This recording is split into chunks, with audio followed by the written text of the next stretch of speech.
Doctor زکریا ذاکر صاحب ہمیں join کریں، پروفیسر آف سوشالوجی ہیں. بہت شکریہ ڈاکٹر صاحب، thank you so much for your time.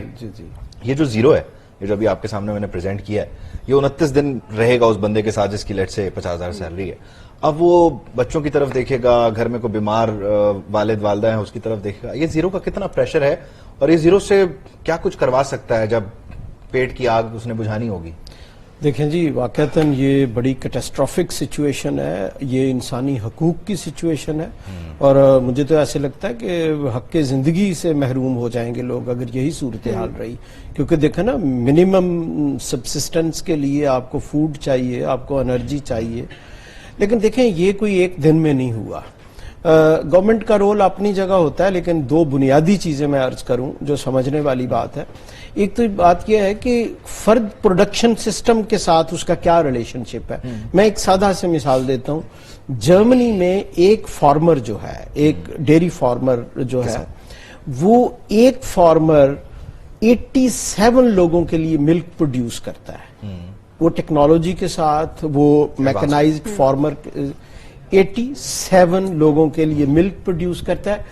ہمارے ہاں ایک فارمر 0.5 لوگوں کے لیے ملک پروڈیوس کرتا ہے. اس کا مطلب ہے 2 فارمر مل کے ایک بندے کا دودھ، یعنی وہ فارمر اپنے گھر کے لیے بھی دودھ پروڈیوس نہیں کر سکتا. اب اس کی کیا وجہ کیا ہے؟ اب دیکھیں نا، ایک فارمر جو فل ٹائم، اب ہم تو ایک پریمیٹیو سوسائٹی میں رہ رہے ہیں نا، سارا دن وہ بیچارہ اس بھینس کو اس کی خدمت کرتا رہتا ہے، نہ اس کے پاس اس کو پراپر فیڈ کرنے کے لیے ہے، نہ اس پہ کوئی سبسڈی ہے. وہ جب بھینس بیمار ہو جاتی ہے، مر جاتی ہے، اس کا کوئی پرسان حال ہی نہیں ہے. بات یہ ہے کہ ہم نے پروڈکشن پہ انویسٹ نہیں کیا، کبھی بھی نہیں اس کو میکنائز نہیں کیا. جب ہم پروڈکشن پہ نہیں کرتے، پریمیٹیو دور میں تو نہیں. سر بیسیکلی یہ عبید، میں اس کا رخ تھوڑا اس طرح موڑنا چاہوں گی. سر ہم بہت دن سے نا اس پہ بات کر رہے ہیں کیا ہے، کیا ہونا چاہیے. لیکن سر آج ہم آپ کو بلانے کا مقصد یہ تھا کہ ہم یہ سمجھ سکیں کہ یہ جو پوری سچویشن ہے سر، عوام کا اس پہ کیا امپیکٹ ہوگا، ان کی نفسیات پہ کیا امپیکٹ ہوگا. جس طرح سے عبید نے بات کی، دیکھیں جیسے جیسے مہنگائی بڑھتی ہے نا، سادہ الفاظ میں اس کو out in the open blunt کہہ دیتے ہیں، کرائم ریٹ بڑھ جاتا ہے. نہیں، وہ تو امپلیکیشنز ہے نا. دیکھیں، اگر ملک پروڈیوس ہی نہیں کر سکتا فارمر، اس میں کیپیسٹی نہیں ہے، آپ جتنا مرضی ہڑتالیں کریں، آپ جتنی مرضی سرکاری دفتر توڑیں، ملک پروڈیوس تو فارمر نے کرنا. نہیں، اس کو آپ ہی کی مثال کے ساتھ ذرا میں اس کو سادہ آپ ہی کی دودھ کی پروڈکشن کی مثال کے ساتھ کر لیتا ہوں نا.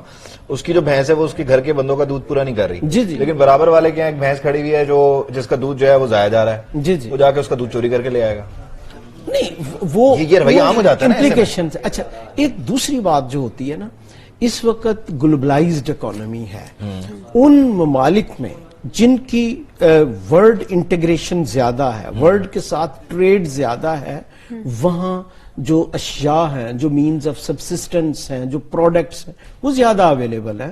ٹھیک ہے، مثال کے طور بہت سے ایسے کنٹریز ہیں وہاں کوئی فروٹ نہیں ہوتا، لیکن ان کی مارکیٹس فروٹ سے بھری ہوئی ہیں. وہ ملک پروڈیوس نہیں کرتے، لیکن ان کے سپر سٹورز جو ہیں وہ ملک سے بھرے ہوئے ہیں. تو ایک دوسری اس کا ایسپیکٹ ہے کہ آپ گلوبل اکانومی کے ساتھ کتنا انٹیگریٹ ہیں. نہیں، مجھے یہ سمجھائیں نا کہ یہ جو امپلیکیشن کی آپ بات کریں، میں ذرا اس کی طرف آنا چاہ رہا ہوں.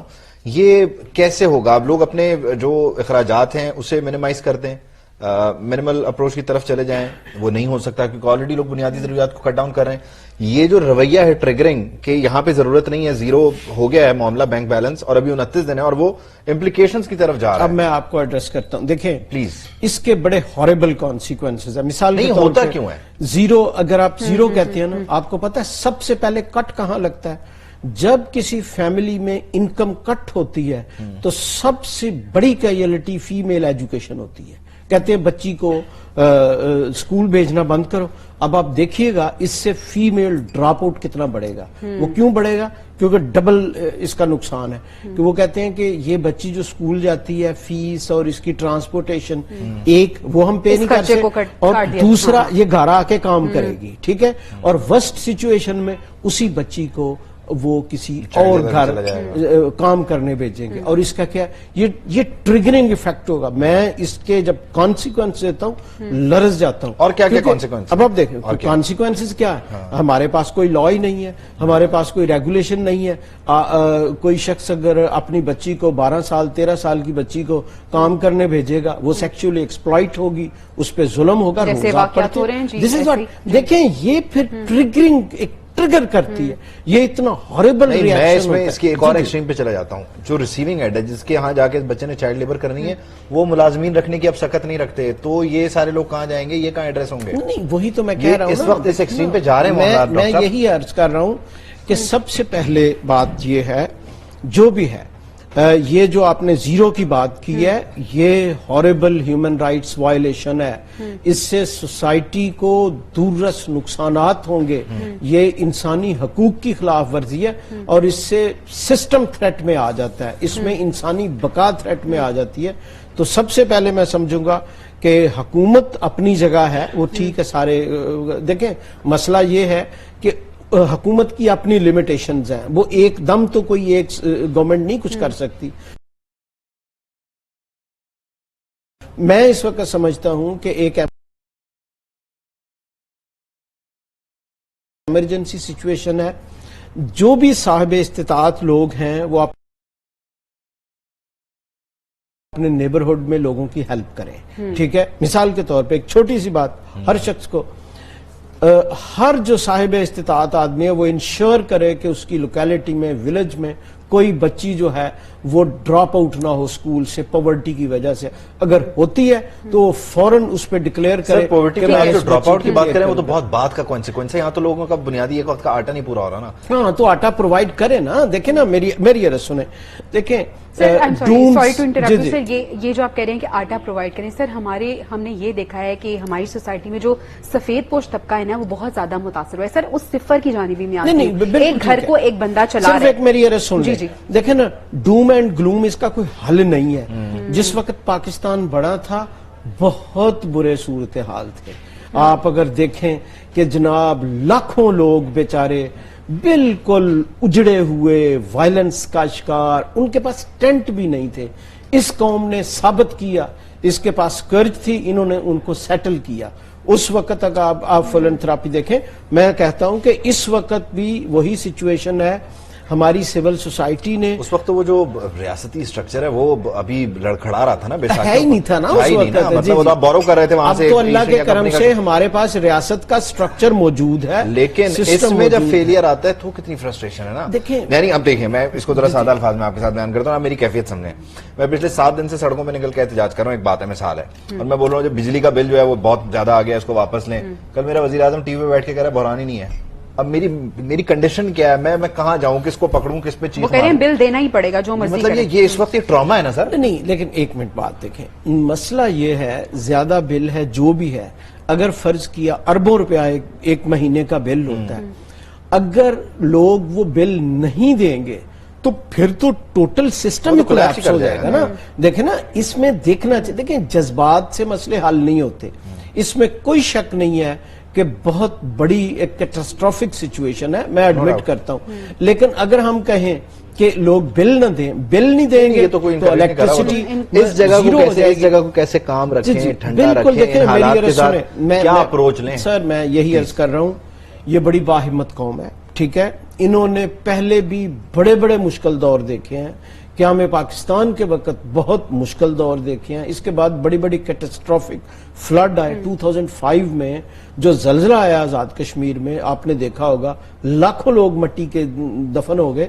لیکن آج کل لوگوں کے پاس اسباب تھے, کراچی سے پشاور سے لوگوں نے امداد وہی کہہ رہا ہوں نا, آج کسی کے پاس نہیں ہے. تھے نا وہ بھی اب اس کنڈیشن میں آ گئے. لیکن میں پھر بھی کہوں گا کہ ایک قوم کے, دیکھیں پاکستان از اے نیشن, 25 کروڑ لوگوں کی نیشن ہے, کوئی مذاق نہیں ہے. اس کے سسٹم ہے, کمزور ہے, میں مانتا ہوں, ٹھیک ہے نا جی.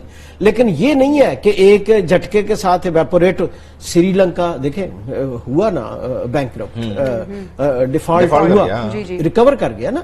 انشاءاللہ ہم بھی ریکور کر جائیں گے. ٹھیک ہے, ہم نے لوگوں کو یہ بتانا ہے کہ جو وائٹل چیزیں ہیں